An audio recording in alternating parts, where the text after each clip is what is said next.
Un líder me estaba comentando acerca de una anécdota o algo especial que le pasó en una consejería. Entonces su ovejo le decía que en su corazón había una necesidad de Dios, él quería buscar a Dios, pero no sabía cómo. Entonces este líder empezó a compartirle acerca de leer la Biblia, de cómo tener un tiempo a solas con el Señor. Y eso me llevó a reflexionar sobre cómo está nuestra búsqueda con Dios. ¿Somos efectivos en esa búsqueda? ¿Será que todos los días, cuando empezamos ese camino hacia la presencia de Dios, logramos el objetivo que es su presencia? ¿O de alguna manera podemos estar fallando? En la palabra de Dios, en el libro de Hechos capítulo 17, versículo 27, Pablo dice algo interesante. Y antes de leer la palabra de Dios, quiero contextualizar para que entendamos mejor lo que Pablo estaba hablando. Pablo estaba en Atenas y estaba compartiendo acerca del Señor. Aprovechó una oportunidad. Dice que empezó a recorrer los santuarios de ese lugar y vio una imagen que decía, y tenía un rótulo que decía, a un Dios desconocido. Entonces aprovechó en medio de grandes filósofos, de grandes pensadores, de grandes hombres llenos de intelectualismo, empezó a predicar acerca de Dios. Y dijo lo siguiente: ese Dios que no tiene nombre es el Dios que yo vengo a predicarles. Él es el creador del cielo, Él es el creador de la tierra. Ese Dios fue el que dio vida a todo, nos dio vida a nosotros, nos dio aliento. Él fue el que estableció las naciones, Él es el que decreta los tiempos. Él es el que gobierna absolutamente todo. Y después de haber dicho esto, dice que todo eso que Él presentó como un argumento frente a estas personas, lo hacía, y vamos a Hechos 17, 27, para que esas personas buscaran a Dios. Dios quiere que lo busquemos. Dios quiere que nosotros tengamos un encuentro con Él. Ahora me impacta lo que sigue diciendo Pablo. Dice, a través de Lucas lo escribe, dice, si en alguna manera, o sea, el deseo de Dios es que lo busquemos, dice, pero si en alguna manera palpando pueden hallarle, aunque ciertamente no está lejos de cada uno de nosotros. En la Nueva Traducción Viviente lo dice de la siguiente manera, dice, su propósito, todo lo que acabamos de ver que Pablo presentó a los atenienses, lo hacía para que las naciones buscaran a Dios y quizás acercándose, así fuera a tientas, lo encontraran, aunque Él no está lejos de ninguno de nosotros. Y eso me hizo pensar algo. Nuestra ineficiencia o nuestra ineficacia a la hora de buscar a Dios puede estar relacionado en la manera en que lo hacemos. Muchas veces podemos estar buscando a Dios, pero lo estamos haciendo ¿qué? A tientas. A tientas significa que hay oscuridad y entonces nosotros empezamos a tocar todas las cosas. ¿Alguna vez ha hecho eso? ¿Cuántos alguna vez han buscado en medio de la noche algo? Ahí a tientas, uno empieza ¿qué? A tocar todo. Esto es, no, esto no es, esto es, no. ¿Cuál es el riesgo de buscar cosas a tientas? Que uno no sabe para dónde va, uno está como que tratando de contar con buena suerte y de en poco tiempo encontrar lo que se busca, pero también corre uno el riesgo de golpearse, corre el riesgo de caerse, corre el riesgo, como me pasa a mí, de que algo se le derrame. ¿Cuántos tienen un vasito de agua en la mesa de noche? A ver, levanten la mano. A ver, levanten la mano. Sí, eso es sinónimo de vejez.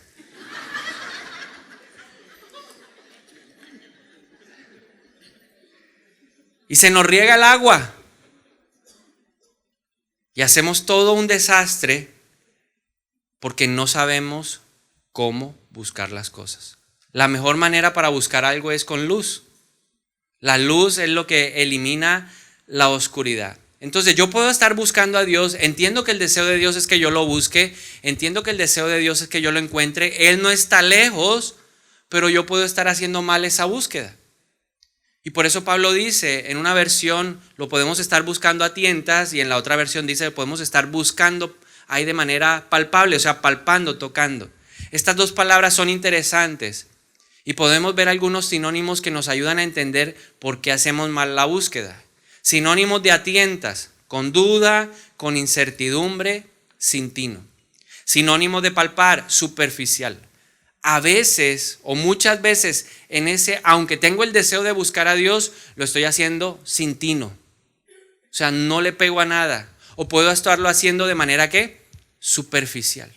Y es un buen momento para evaluar nuestra vida de oración, nuestra vida de búsqueda, nuestra adoración, porque los mejores caminos para buscar a Dios se manifiestan o se reflejan en la oración y en la adoración. La manera como yo adoro, la manera como yo oro, define cómo es mi búsqueda de Dios. Si mi búsqueda es superficial, mi oración será una oración superficial. Si mi búsqueda de Dios es a tientas, sin tino, le aseguro que nuestra adoración será de la misma manera. La acción externa es un reflejo de una condición interna. Ahora, si el deseo de Dios es que yo lo busque, ¿cómo puedo empezar a buscarlo de una manera más efectiva? Sin hacerlo ahí como tratando de encontrar las cosas ahí por suerte. Jesús nos enseña una buena manera. Lucas 11, 1 al 2 dice lo siguiente, que una vez Jesús estaba orando en cierto lugar y cuando terminó, uno de sus discípulos se le acercó y le dijo: Señor, enséñanos a orar, así como Juan le enseñó a sus discípulos. Y Jesús le dijo: deberían orar de la siguiente manera: Padre, que siempre sea santificado tu nombre, que tu reino venga. Este discípulo, con el seguimiento de lo que hacía Jesús, había visto que el camino que él seguía era un camino efectivo hacia la presencia de Dios. Jesús nunca falló. Jesús nunca dejó de entrar a la presencia del Padre. Por eso él no tenía ningún problema en decir que él simplemente era un replicador de lo que él había visto hacer al Padre en el cielo. Y el discípulo, motivado por ese testimonio de Jesús, le dice: Señor, enséñame el camino. ¿Cómo puedo, tener esa relación que tú tienes? ¿Cómo puedo tener una cercanía con el Padre como tú lo tienes? Y Jesús le entregó un modelo de oración. Jesús le dijo: cuando vayas a orar, ora de esta manera. O sea, este es el camino que yo he vivido, este es el camino que tú deberías seguir. Y le enseñó el modelo del Padre Nuestro. Ahora, el Padre Nuestro no es un modelo de oración para que nosotros lo repitamos, porque iría en contra de la palabra. La Biblia dice que Él nos enseñó a orar de manera diferente. Y el Padre Nuestro tiene muchos detalles maravillosos. Pero no es el caso de hoy hablar acerca de Él. Quiero hablarle de otro modelo que yo he usado en mi vida. Es un modelo que me encanta porque es muy gráfico y me ayuda a buscar de manera definida y con mayor eficiencia la presencia de Dios. Una pregunta: ¿usted por qué está en esta mañana aquí? Porque estamos buscando ¿a quién? A Dios. Dígaselo a la persona que tiene al lado por si él tiene una duda o alguna duda. Quiero decirle, esto es una iglesia. Por si no sabía, esto es una iglesia. Algunos, ¿dónde estoy? Aquí venimos, ¿qué? A buscar a Dios. Ese es nuestro deseo y ese es nuestro propósito. Entonces Jesús nos dice, hay modelos, y en la Biblia hay muchos modelos. Está el modelo del Padre Nuestro, está el modelo del tabernáculo, y hay otros modelos, pero hoy nos vamos a centrar en el tabernáculo de Moisés. ¿Por qué? Porque es un modelo que está comprobado. Es un modelo que fue por Moisés mismo probado. Moisés era un hombre que constantemente estaba en la presencia de Dios. Moisés era un hombre que veía a Dios de una manera muy especial, no como todo el mundo lo ve. Lo veía cara a cara. Los profetas reciben revelación de Dios, pero tienen misterios escondidos. A Moisés Dios le hablaba de manera clara, específica, sin tapujos. Entonces sigamos ese modelo.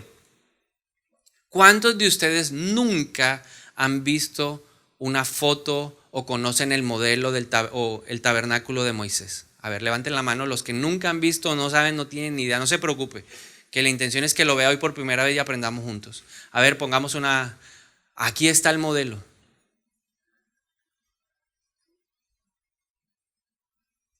Aquí en este lugar donde está esta tienda, aquí era donde se manifestaba la presencia de Dios, en el lugar santísimo.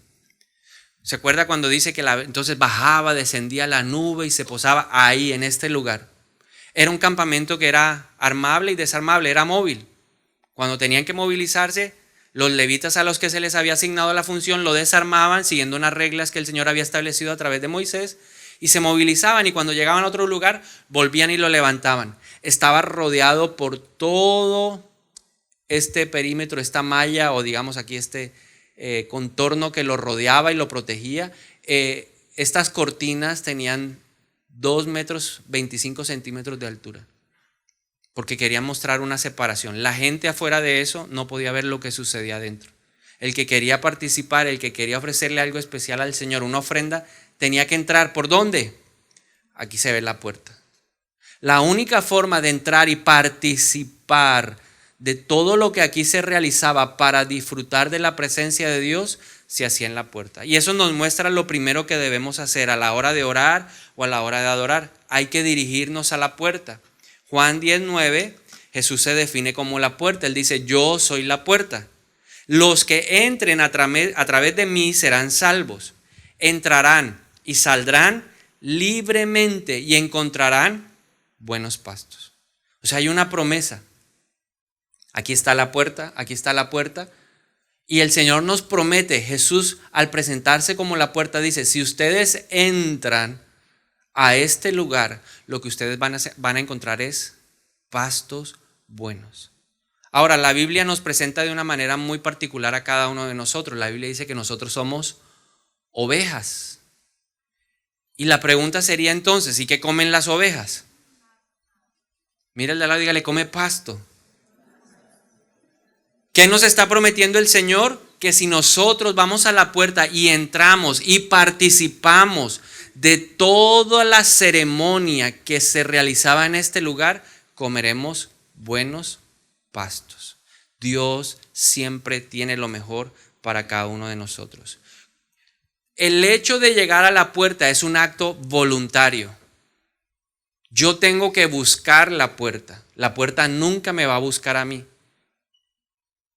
Yo soy el que tomo la decisión, así como usted esta mañana se levantó y dijo, voy a ir a la iglesia. De la misma manera, para poder disfrutar de esos pastos, hay que comenzar con una acción intencional. Y es el deseo de orar o es el deseo de adorar. Por eso el Señor Jesús dijo que cuando vayan a orar, vayan al cuarto y ¿qué? Cierren la puerta. Tiene que haber un deseo en nuestro corazón de tener un encuentro con Dios. Si en nuestro corazón no está el deseo de buscar a Dios, no va a pasar absolutamente nada.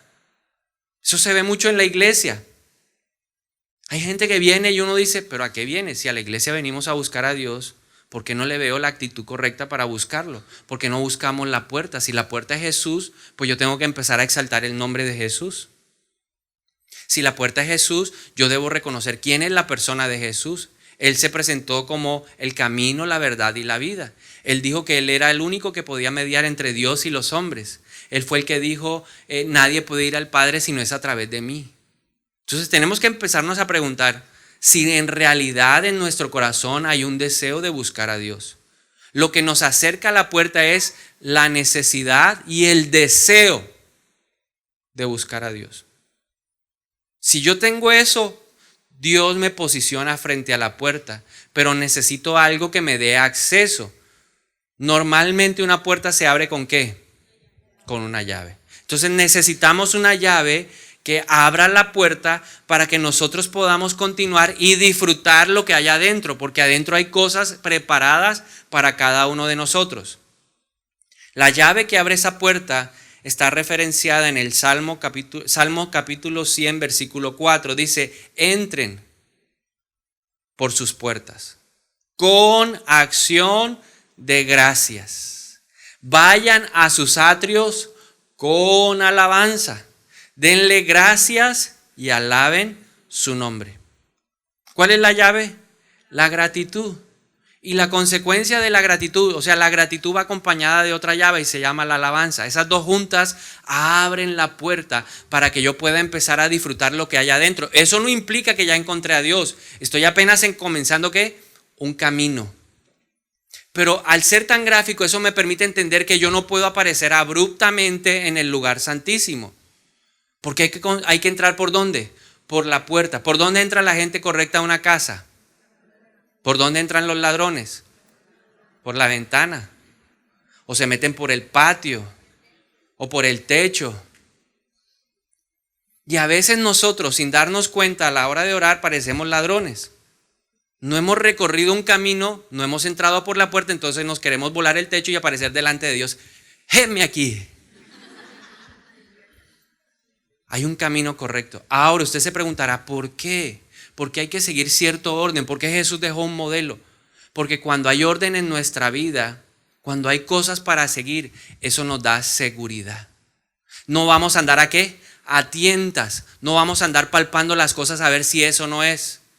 La Biblia nos dejó eso claramente establecido. Y dice el apóstol Pablo que Dios es un Dios de orden. Y si Dios es un Dios de orden, yo debo buscarlo de una manera ordenada, no desordenada. Y a veces oramos desordenadamente. Padre, perdóname por los pecados, pero yo te pido ahora que me bendigas en el nombre. Pero ¿sabes qué? A mí se me olvidó tal cosa. Y empezamos en un desorden. Aquí el modelo de Moisés nos está mostrando que hay un orden. Hay que dirigirse a la puerta, hay que entrar a la puerta con acción de gracias y alabanza. ¿Cuál es la tendencia natural de nuestra alma? Olvidar las cosas. Le aseguro que a nosotros se nos olvida qué estábamos haciendo el lunes a mediodía, antes de almorzar. ¿Por dónde? Yo creo que venía en el bus. Yo creo que iba para la casa a almorzar. Eso es lo que uno cree. Y nos cuesta recordar, porque es algo natural de nuestra alma. Por eso el salmista en el Salmo 103:3 dijo: bendice alma mía a Jehová y no olvides ninguno de sus beneficios. Yo tengo que obligar a mi alma, que es olvidadiza, que a veces le gusta ahí tener episodios de Alzheimer, a recordar lo que Dios ha hecho. Entonces él dice: ¿de qué cosas debo darle gracias a Dios? Número 1, porque Él perdona mis pecados. Entonces, una pregunta para todos nosotros. Levante la mano el que esté libre de pecado en esta semana. Nadie. ¿Y ustedes son cristianos? Ninguno puede levantar la mano. Entonces, ¿no tendríamos que darle gracias a Dios porque ya perdonó nuestros pecados? El salmista dice: mi alma tiene que reconocer que es pecadora, mi alma tiene que reconocer que hay perdón en Dios. Entonces no olvido ninguno de tus beneficios. Tú eres quien perdona mis pecados. Gracias, Señor, porque perdonaste mi imprudencia. Gracias, Señor, porque tú has perdonado mi mirada más allá. Mi mirada que no es una mirada santa, sino una mirada que busca otra cosa. Porque el que mira más de la cuenta, la Biblia lo llama adúltero. Lo llama una persona que no entrará. ¿Sabe qué dice 1 Corintios 6:9? Dice que los adúlteros, los fornicarios no entrarán en el reino de Dios. Gracias, Señor, me perdonaste. No olvidamos. Pero luego dice: tampoco olvido que tú eres el que coronas mi vida de favores. O sea, todo lo bueno que nos pasó esta semana, ¿quién lo permitió? Dios. Puede levantar la mano y decir: Dios fue bueno conmigo esta semana. ¿Cuántos pueden levantar? Listo, por una cosa, una sola cosa. ¿Se acuerda de una sola cosa que Dios haya hecho? Cuéntesela al de al lado rápidamente. A ver, cuéntele a la persona que tiene al lado qué hizo Dios esta semana.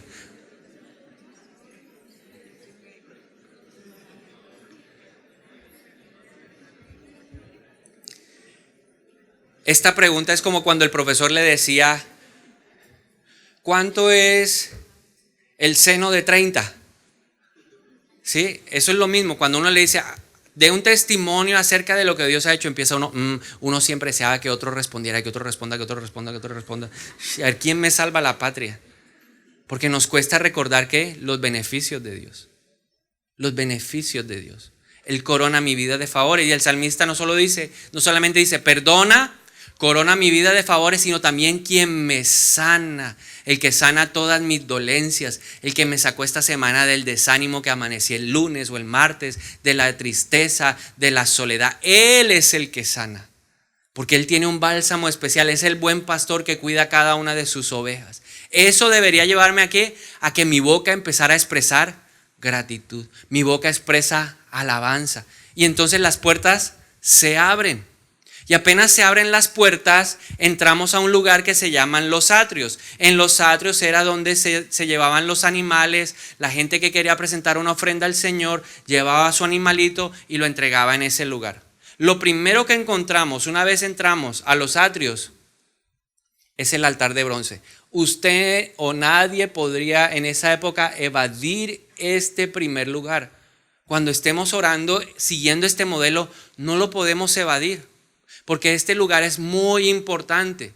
¿Cuántos de nosotros nos hemos sentido un poco así como aburridos o cansados cuando llega Éxodo 27-28. Ahí empieza el Señor a hablarnos acerca del tabernáculo. Y empiezan a dar, no, y entonces medía 5 codos por acá, 5 codos por allá. Y entonces la tela era de no sé qué, azul, blanca. Y entonces le lo pusieron y entonces los postes estaban hechos en plata. Y usted empieza, ¿cuántos de ustedes se han saltado eso y han ido al libro de Salmos? Sea libre en esta mañana. Sea libre, levante la mano y diga, yo lo he hecho. Sí, yo lo he hecho. Soy libre hoy, yo lo he hecho. Porque uno dice, pero a mí que me interesa tanta medida y tanta cosa.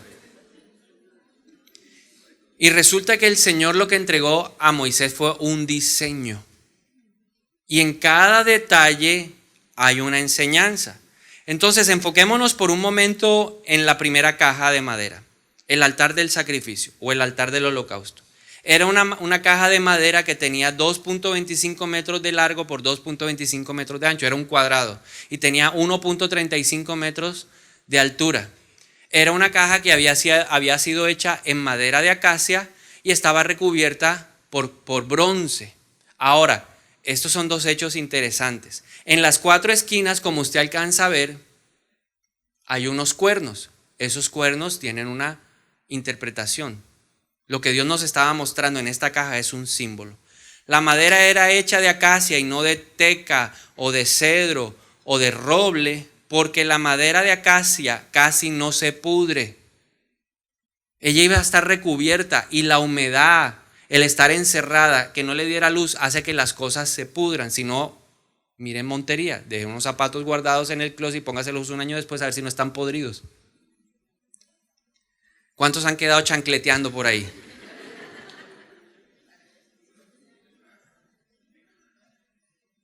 El Señor, cuando hizo las cosas, las hizo con un propósito, para darnos una lección espiritual. Y escogió la acacia para hablarnos de incorrupción. Tenga esa palabra presente. Madera de acacia significa incorrupción. ¿Qué significaba el bronce? El bronce representa juicio. Entonces, cuando mezclamos esos dos, nos está hablando de que hay un juicio sobre el hombre. ¿Cuál es el juicio que hay sobre el hombre? El pecado. El pecado del hombre levantó un juicio. Pablo escribió en Romanos 6:23, la paga del pecado es muerte. El juicio, al ser Dios un Dios santo y un Dios justo, la consecuencia de alguien que desobedece es la muerte espiritual, separación de Dios. Pero inmediatamente nos muestra que solo una persona incorruptible podía vencer el juicio de Dios, o podía saciar mejor el juicio de Dios. Cuando yo veo esos dos elementos que se juntan, el bronce y la madera de acacia, empiezo a ver a la persona de Jesús. ¿Quién fue la única persona que ha caminado sobre la tierra que no ha pecado? ¿Quién es la única persona que ha caminado sobre la tierra que es sin mancha, que es incorruptible? La Biblia dice que en él no hubo pecado. Entonces el Señor nos está mostrando que ese altar de bronce, ese altar del holocausto o ese altar del sacrificio es en realidad la cruz. Cuando yo entro por las puertas, lo primero que voy a ver es la cruz. Y voy a valorar lo que en la cruz se consiguió por mí. En la cruz se derramó la sangre de un cordero. Lo que se llevaba al altar del sacrificio era un cordero o un becerro o un animal que fuera sin imperfección, para mostrar cómo tenía que ser la figura del que iba a ser el Cordero de Dios que quita el pecado del mundo. El sacerdote cortaba literalmente el cuello de ese animal y dejaba que se desangrara en ese lugar. En la cruz del Calvario, la sangre preciosa del Cordero fue derramada para comprar nuestra libertad. Está escrito que Él nos redimió, Él nos compró con su sangre preciosa. Entonces, cuando yo voy a orar o voy a adorar y ya abrí las puertas con mi gratitud, lo primero que tengo que hacer es correr a abrazar la cruz. Los 4 cuernos que están en las 4 esquinas de la caja representan misericordia. ¿Será que todos los que estamos aquí no necesitamos de la misericordia de Dios? Entonces, cuando usted esté orando, abra la puerta, abra las puertas y entre a sus atrios de esa manera, pero vaya y agárrese ¿de qué? Del cuerno. Hay una historia en el libro de Reyes. Dice que cuando Joab, que había sido general del ejército de David, falló, asesinó a un hombre inocente, Salomón decretó que él fuera asesinado. Y entonces ese hombre apenas escucha el dictamen del rey, sale corriendo ¿a dónde? Se va para el templo. ¿Y de dónde se agarra? De uno de los cuernos. ¿Qué era lo que estaba diciendo este hombre? Necesito, clamo por misericordia. ¿Qué es lo que nosotros necesitamos hacer?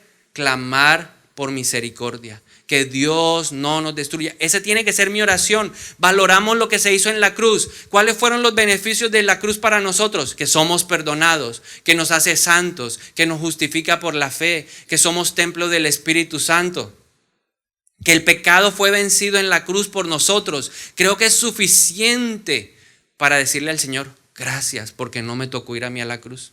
¿Quién era el que tenía que morir en ese lugar? Yo. ¿Quién tenía que hacer la ofrenda que se iba a sacrificar en el altar del sacrificio? Yo. Pero hubo otro que me reemplazó, hubo otro que me sustituyó, siendo inocente, sin pecado, sin mancha, me reemplazó a mí uno que estaba ¿qué? Sucio, imperfecto y lleno de maldad. Eso es lo que tengo que hacer en ese lugar. Pero no solamente a la hora de orar o de adorar, debo fijarme en eso, sino también en lo que dice el apóstol Pablo en Gálatas capítulo 2 versículo 20. Pablo dice, ahora ya no vivo yo, sino que Cristo vive en mí. Ahora estoy ¿qué? Juntamente con Cristo crucificado. El Señor Jesús también lo dijo en Lucas capítulo 9, dijo, el que quiere ser mi discípulo tiene que aprender a seguirme. ¿Cuál fue el camino que Jesús siguió? Entró por la puerta, lo dice el libro de Hebreos. Él mismo esto que estamos haciendo lo hizo en el tabernáculo celestial. Jesús entró por la puerta, Jesús llegó al altar del holocausto, al altar del sacrificio y puso la ofrenda. Por eso él dijo, el que quiere ser mi discípulo tiene que seguirme a mí. Usted quiere adorar a Dios, tiene que adorarlo como lo hizo él. Se sacrificó, se negó a sí mismo. Él dice, niégate a ti mismo y toma tu cruz. Y ese es un buen momento para que empecemos nosotros a someternos a Dios. Para que empecemos a orar siguiendo el paso a paso que Jesús siguió. Una tarea muy buena sería empezar a leer los evangelios o uno de ellos y empezar a notar cada cosa que pasó en el camino de Jesús hacia el monte Gólgota.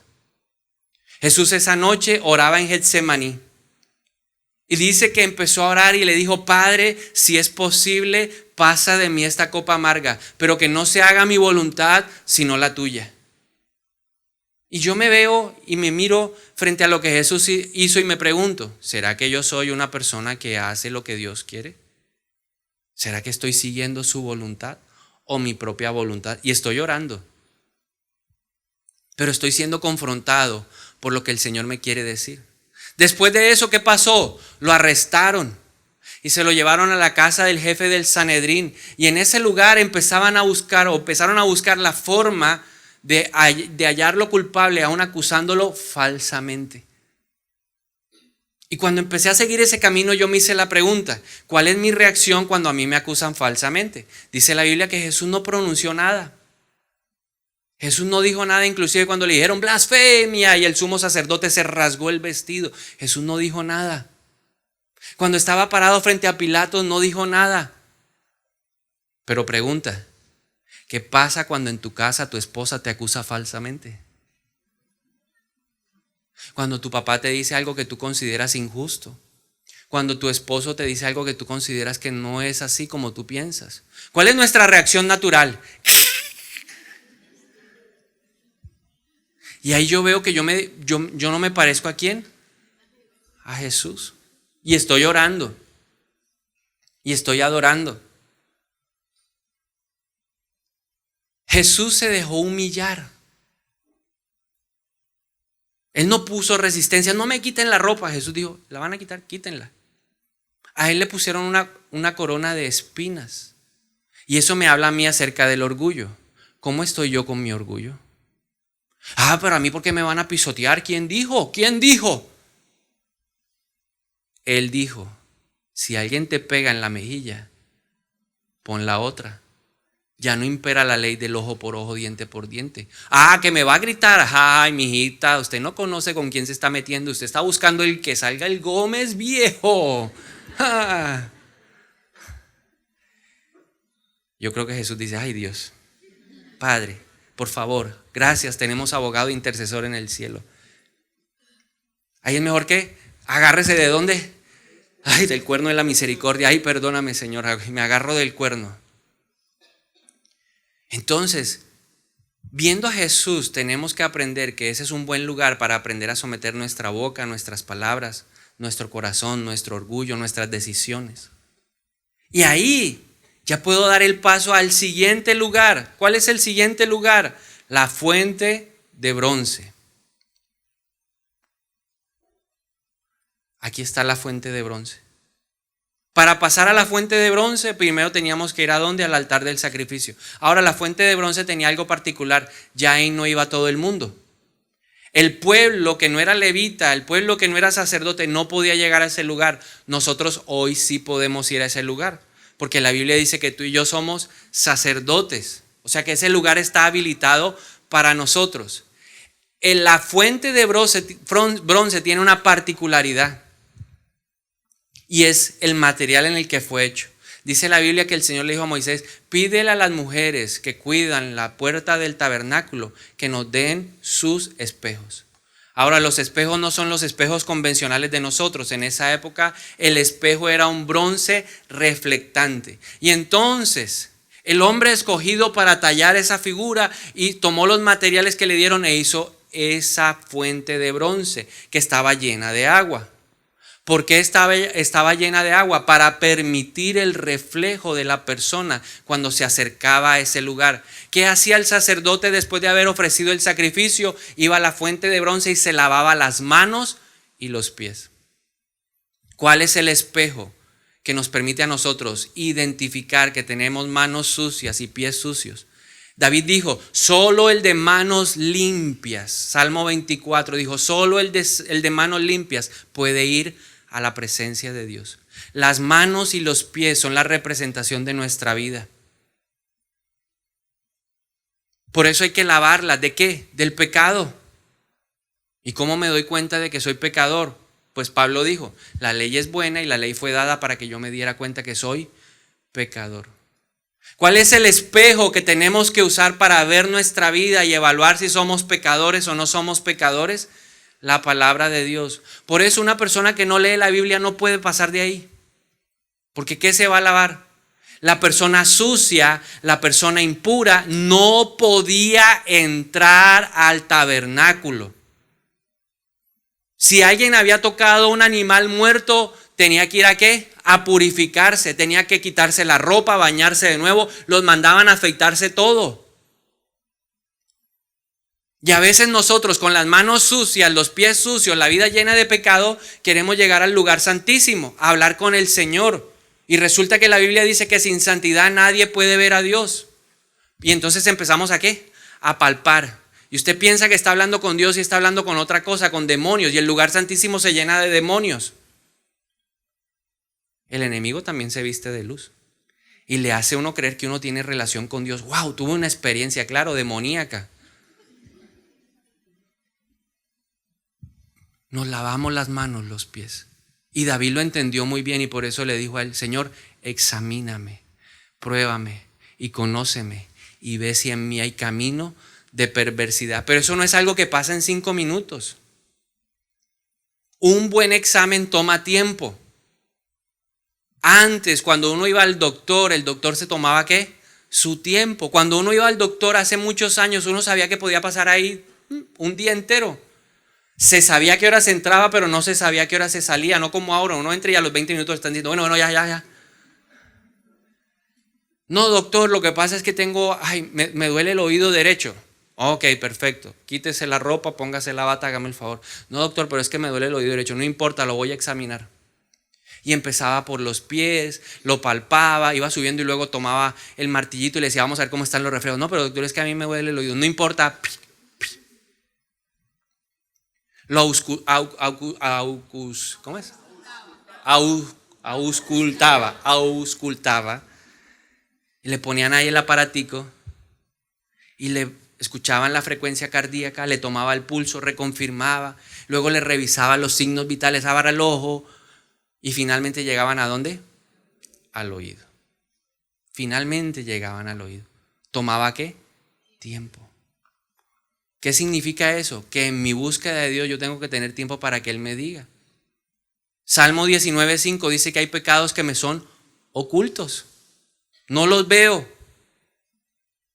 Todo el mundo lo ve, todo el mundo sabe que tengo mal aliento, menos yo. Todo el mundo, pero no se ha dado cuenta y uno feliz.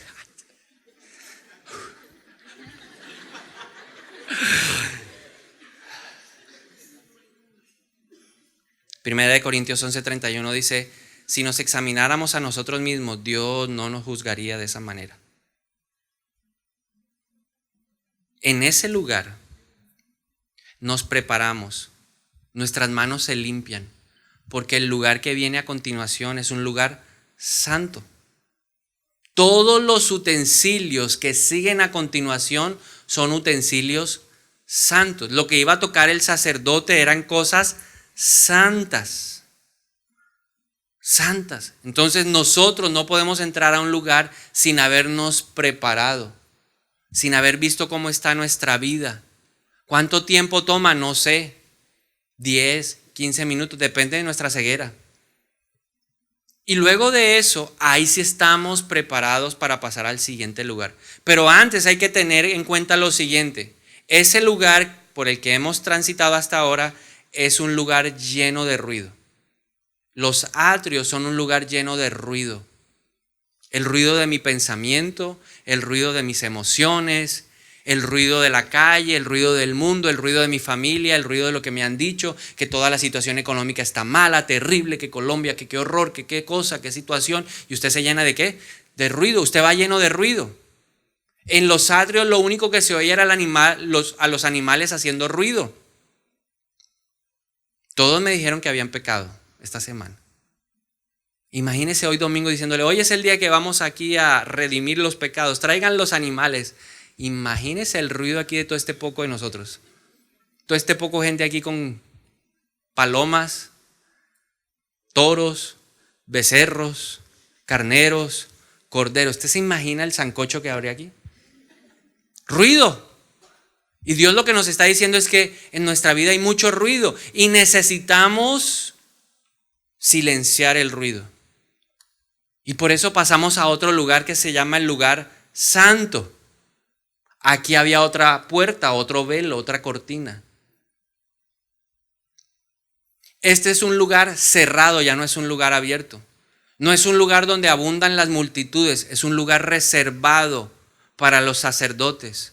Es un lugar reservado para la gente especial. Es un lugar que está iluminado por algo que se llama el candelabro. La luz ya no es la luz del día, la luz es una luz tenue. Ahora, frente a ese tema de la luz tenue, ¿qué representa? Cuando usted quiere tener un momento romántico con su pareja, ¿qué es lo que hace? Le baja la luz. La intensidad de la luz fue motivada de manera especial por Dios para demostrarnos que en este lugar debe empezar a crecer la intimidad. Aquí afuera hay ruido, aquí afuera no estoy viendo nada. Aquí adentro ya empieza a moverse lo santo. Y encontramos dos elementos que, a diferencia de los anteriores que están en serie, estos dos están en paralelo. Este era prerequisito de este. Para ir a la fuente tenía que estar primero en el altar. El sumo sacerdote, cuando se iba a presentar, iba a llegar hasta el lugar santísimo, primero tenía que ir por el altar, por sus pecados, luego se lavaba y luego entraba a este lugar. Y disfrutaba de estos dos, la mesa de la proposición y el candelabro. El candelabro estaba hecho en oro puro. Pesaba alrededor de 50 kilos. La pregunta es, ¿por qué solo estaba hecho de oro si hasta ahora los demás elementos eran una mezcla entre madera y otro metal precioso? Aquí era el anterior, en el altar de bronce, en el altar del holocausto era bronce con madera de acacia. El otro era bronce, que eran los espejos, la fuente de bronce. Pero aquí, ¿por qué este candelabro era de oro puro? Porque ya el oro representa divinidad. La luz representa al Espíritu Santo. O sea, este candelabro nos está mostrando que la luz en nuestra vida la trae el Espíritu Santo. ¿Quién es el que revela las cosas? El Espíritu Santo. ¿Quién es el que nos guía en nuestro camino? El Espíritu Santo. O sea que en este lugar, la presencia, la manifestación del Espíritu Santo en mi vida es fundamental. Porque la Biblia dice que el Espíritu Santo es el que me revela los pensamientos del Padre y del Hijo. La luz estaba puesta intencionalmente para dirigirse y darle no sombra sino luz a la mesa de los panes, a la mesa de la proposición. Del otro lado estaba la mesa de la proposición. Esta mesa tenía utensilios en oro, tenía platos en oro, tenía cubiertos en oro. Pero lo relevante es que en esta mesa se colocaban 12 panes, 12 tortas de pan grande que estaban perforadas. Ahora la pregunta es, ¿quién se presentó como el pan de vida? Jesús.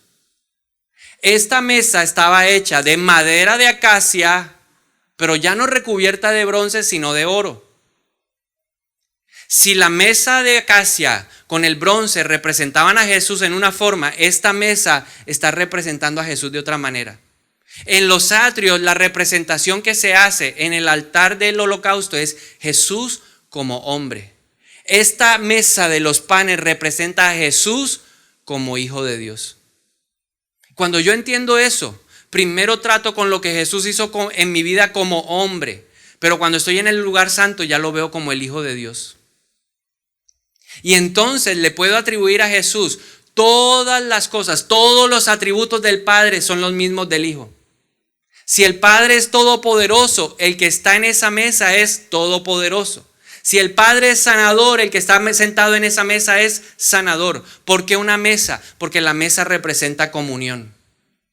La mesa representa intimidad. ¿Qué es lo que quiere Jesús tener conmigo? Intimidad. Jesús quiere que yo vaya. Mateo 11:28 dice, vengan a mí los cargados, vengan a mí los trabajados y yo les daré descanso. Porque Jesús, al hacerse hombre, entendió que nuestras emociones, nuestros pensamientos y nuestra voluntad, es decir, nuestra alma, es opositora a la presencia de Dios. Por eso Él dijo, con ansiedad nadie verá a Dios. Cuando usted está angustiado, usted no ve a Dios. Usted lo único que ve es que el problema, los discípulos veían la tormenta y decían, nos vamos a ahogar, nos vamos a ahogar. Ay, Dios mío, agárrennos. Pero cuando uno mira a Jesús, que fue capaz de detener la tormenta, porque tenía el poder sobrenatural para hacerlo, nuestra alma empieza ¿a qué? A reposar. ¿Dónde se manifiesta la paz sobrenatural que sobrepasa todo entendimiento? Filipenses 4, 6, 7 dice, por nada estén afanados, sino sean conocidas sus peticiones delante de Dios con súplica, ruego y acción de gracias. Y entonces, la paz de Dios, que sobrepasa todo entendimiento, guardará su mente y su corazón, ¿en quién? En Cristo Jesús. Usted se toma el tiempo de ir a la presencia de Cristo y decirle, quiero comer el pan contigo, Señor. Quiero tener intimidad. Quiero venir a contarte mis problemas. ¿Qué es lo que hace o qué es lo que hacemos nosotros usualmente cuando tenemos un problema? Buscamos a otro. Vamos por la calle con todo el que nos encontremos. Imagínate, estoy pasando un problema. Mi hijo está terrible, rebelde. Que tú no sabes estos pelados de ahora, Dios mío. Y uno que también tiene el mismo problema. Ay, sí, verdad, qué cosa tan terrible. Yo no sé qué vamos a hacer con esta generación millennial, centennial, Dios mío. Esa es nuestra. Estoy buscando trabajo, estoy una peladez. Esa es nuestra primera reacción. Y eso es lo que usualmente hacemos. Pero ¿qué es lo que espera el Señor? Que yo lo busque a Él. Que tenga comunión con Él. ¿Quién me va a resolver el problema? Por eso cuando dice, pastor, tengo un problema. Y ahora, no, pero pastor, yo no le puedo resolver nada. Soy igual o peor que usted. Humano, ¿yo qué puedo hacer? Ya fue a la presencia de Dios. Ya tuvo comunión con Cristo. No dice Él, no nos enseñó en su palabra que todo lo que le pidiéramos al Padre creyendo en su nombre, Él nos lo daría. No es un buen momento de sentarnos en la mesa y decirle: Señor, tú sabes de que tengo necesidad. Tu palabra dice que no tengo que ni siquiera abrir mi boca y ya tú lo conoces, pero yo te quiero poner aquí mi lista de peticiones. Por si no sabías, tengo esta. Y es una lista larga, no importa. Y Jesús te dice: tranquilo, léemela. No importa que tenga 5 páginas, tengo todo el tiempo para ti. Y estamos intimando. Y cuando usted hace eso, le aseguro que usted experimenta la paz que el mundo no nos puede dar. Jesús dijo: yo les quiero dar un regalo que nadie se los puede dar, el mundo no te lo va a dar, y se llama paz. Jesús quiere que nosotros seamos gente de paz, bienaventurados los pacificadores, gente de paz, que cuando nos subamos al carro vayamos como una pluma, tranquilos. A veces vamos como una piedra pesada y se nos pasa alguien al lado y entonces sale ahí la reacción del hombre que está emocional, carnal, grita, cierra, ¿cierto? Y nos dan ganas de pasar al lado del otro y rayarlo. Son reacciones de que no estuve en ¿dónde? En la mesa de los panes. Cuando se conjuga el Espíritu Santo más mi deseo de tener esa intimidad, el Espíritu me empieza a revelar lo que Dios tiene para mí. Me convence de que los planes de Dios para mi vida son planes de bien y me empieza a hablar de los planes de Dios porque Él conoce los pensamientos del Padre y del Hijo. Él me lo revela y me dice: tranquilo, aunque ahora se esté moviendo la barca, confía porque tú vas a llegar al otro lado. Y usted empieza a ¿qué? En ese instante, cuando Dios lo ha ministrado en sus emociones, cuando Jesús le ha dado del pan en su boca, ahí sí usted puede ir a la siguiente parte.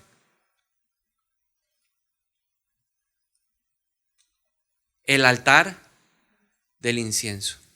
El sacerdote encendía el incienso y ese incienso era como una adoración a Dios, subía como un olor fragante. Había una fórmula, Dios había dicho la manera en que tenía que hacerse. La Biblia también nos dice hoy en día cuál es ese incienso.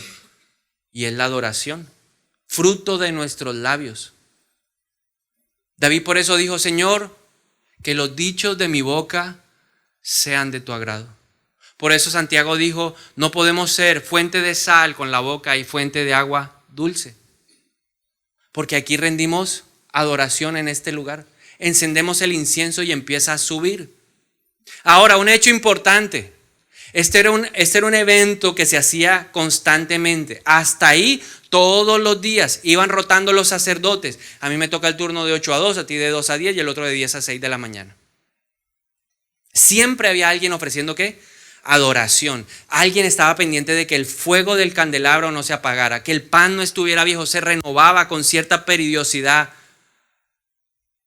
Había alguien ahí. Pero una vez al año, y si me ponen la imagen general, una vez al año, el sumo sacerdote era habilitado por Dios para hacer todo el recorrido, ya no solo hasta aquí había otro velo, sino que ese sumo sacerdote tenía la opción de entrar al lugar santísimo, a tener un encuentro con Dios personal.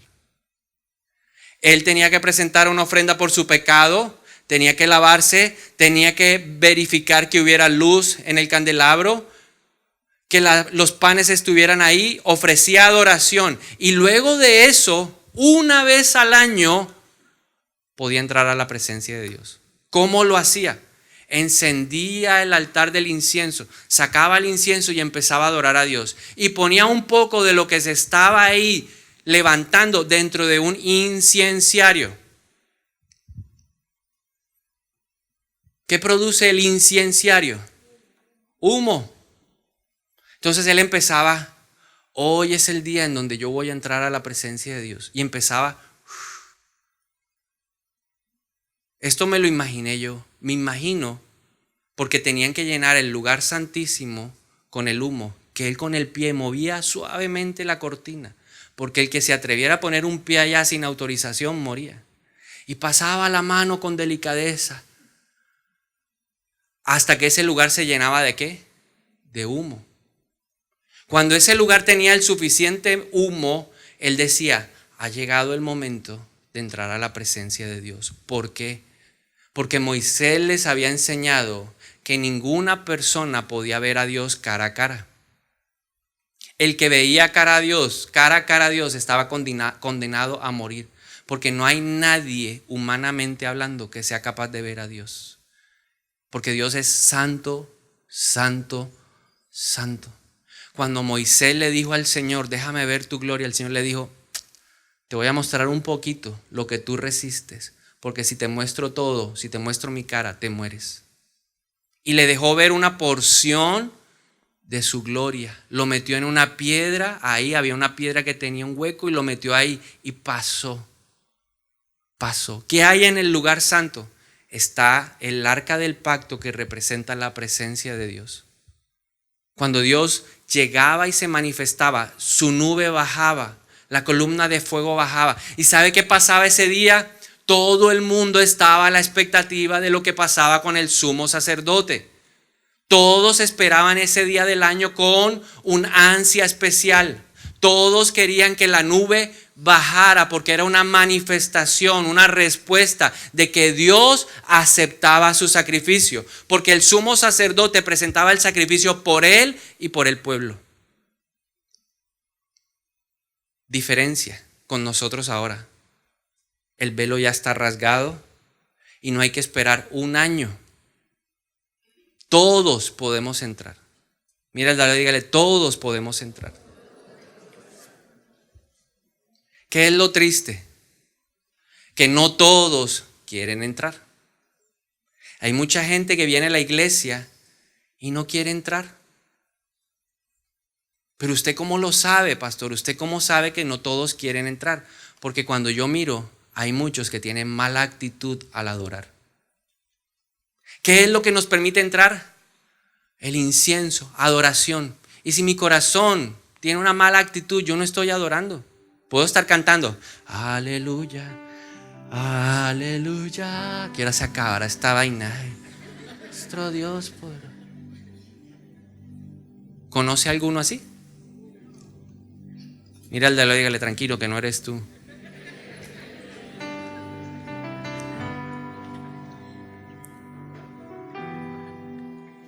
Y cuando Dios le ha hablado de esto, uno se rasca la cabeza y uno dice, pero ¿y este qué hace aquí? Porque ¿cuál es el gran problema de esas personas?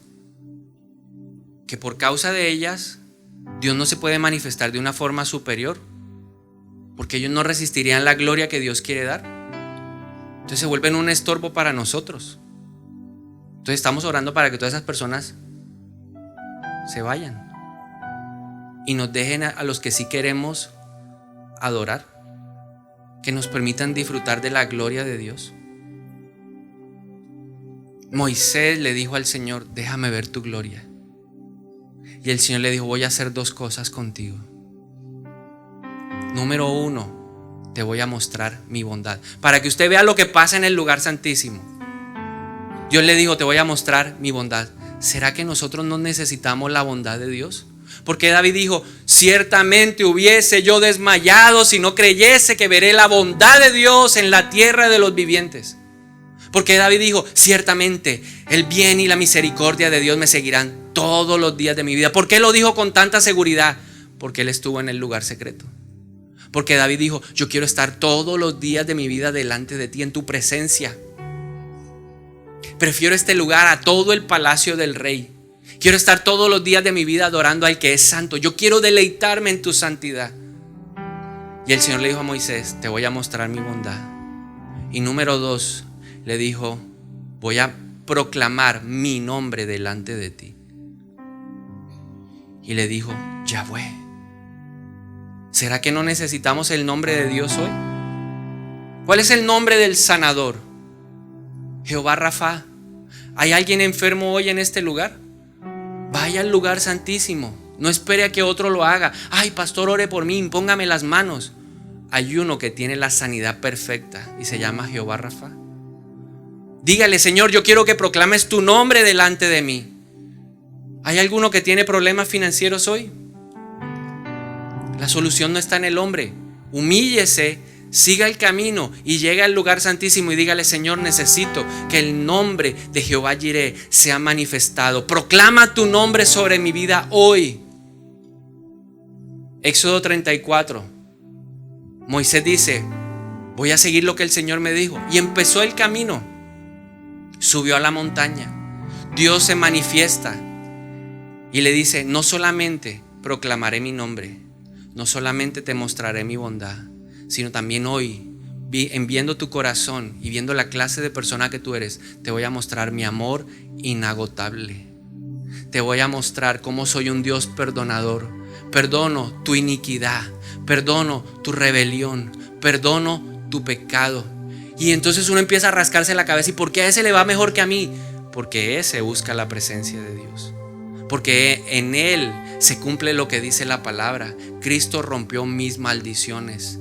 El que no busca la presencia de Dios seguirá atado, seguirá encadenado, pero el que busca la presencia de Dios, Dios mismo lo libera, porque Él es el libertador. Él es Jehová de los ejércitos. Dios mismo pelea por él, porque Él es Jehová Sabaoth. Dios mismo lo levanta y le hace justicia, porque Él es Jehová Sidkenu. Pero es en esa gente que se manifiesta el Señor.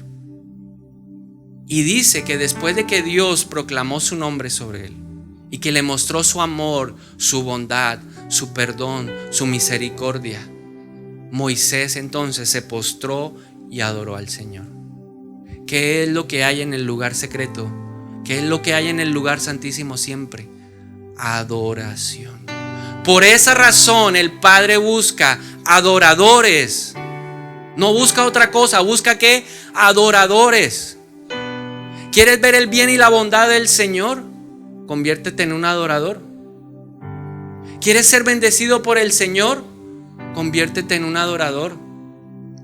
No, la prosperidad viene si doy. No, el dar es una consecuencia de adoración. Es un acto de adoración. Cuando lo doy con genuinidad en mi corazón, porque quiero adorar al Señor, el Señor dice: yo honro a los que me honran. Ahora la pregunta es: ¿tú quieres buscar la presencia de Dios? No te conformes con los atrios. No te conformes en el lugar santo. Hay más. Hay más.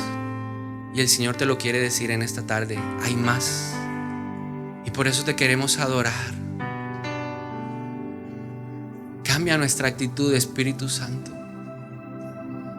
A veces venimos tan amargados, tan resentidos, llenos de dolor, incredulidad, que necesitamos de ti. Y le animo a que se ponga de pie. Si usted va a adorar, adore, lo que sea un sacrificio de verdad.